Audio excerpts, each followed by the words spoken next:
I am a mocha mom and I am back to talk about edges.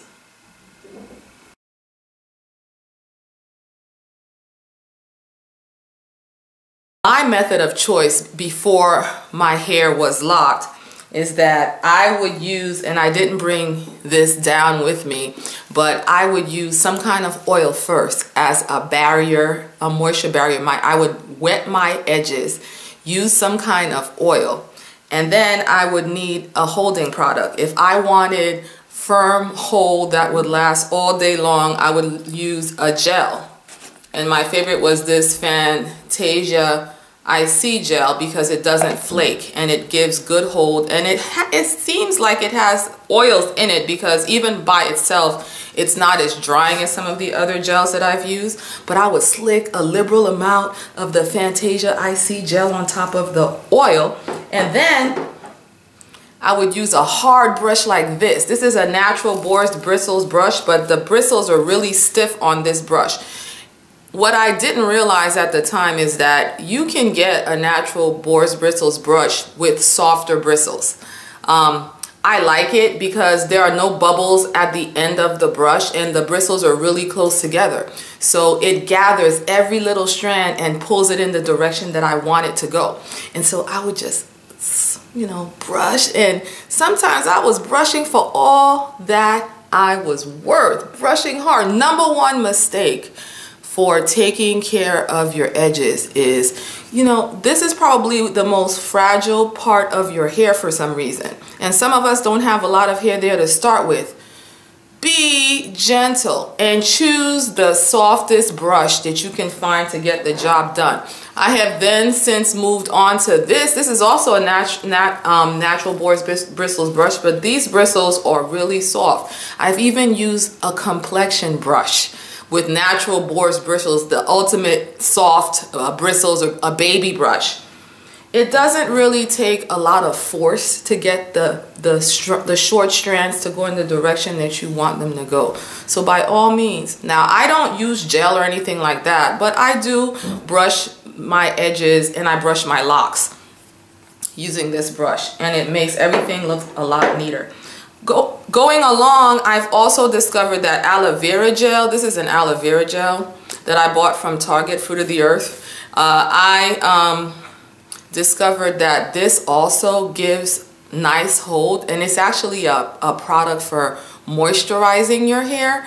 And so in my later days, I would use this and wouldn't even necessarily need the oil before. And this worked really well, but it is a lighter hold. If you're trying to do something like slick down a bun, this doesn't hold as well. But just to make your edges or your girl's edges look neat, this works really well. I've never really been a big pomade user, only because I haven't really experimented with a whole lot of pomades. Yeah, when I was younger, my mom would use things like Dax. And I know that those, from being gentle when you're manipulating your edges to lay down, one thing that I've noticed is that there can be culprits that damage your edges that you're not necessarily aware of. Things like pulling your style too tight, always wearing your hair pulled back in the exact same style every single day.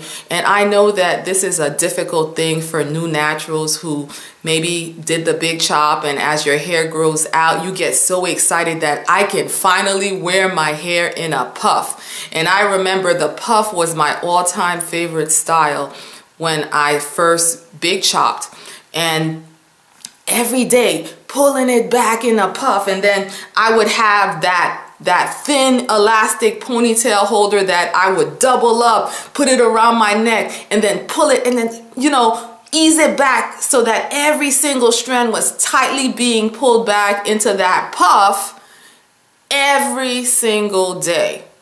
And that pressure, pulling the hair like that every single day, slicking it down like that, caused a lot of damage.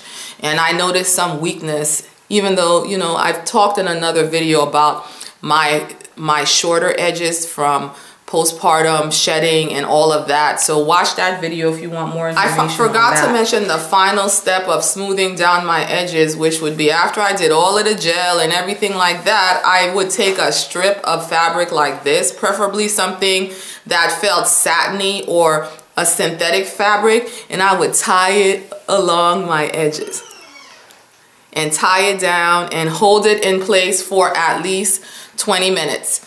And then when I took it down, that kind of set the style.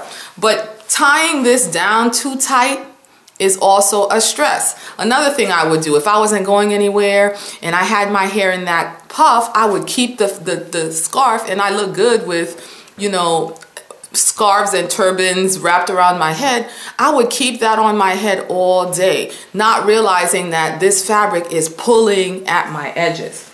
Another thing that I really loved was my lock sock. And you know, I'm not a big fan of seams in hair gear that's supposed to be protecting your hair from the friction of the cotton pillowcase that you're using.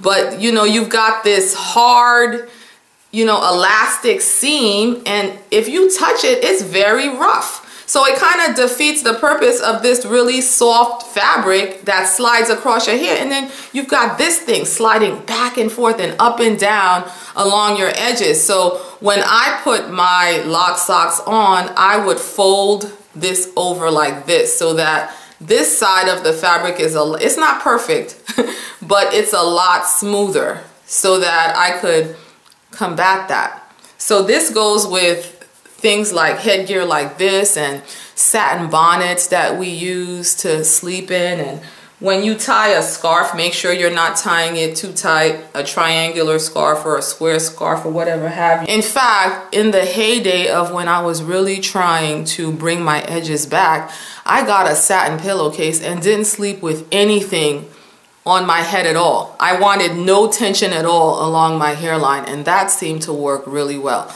It doesn't work so well if you're trying to preserve curls or maintain a style neatly, because yeah, your stuff is rolling all over the pillow and it's not staying in place.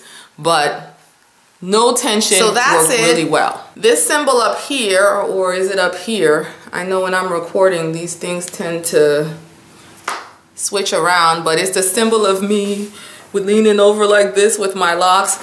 If you didn't know, that's the subscribe button. So thank you for subscribing to my channel.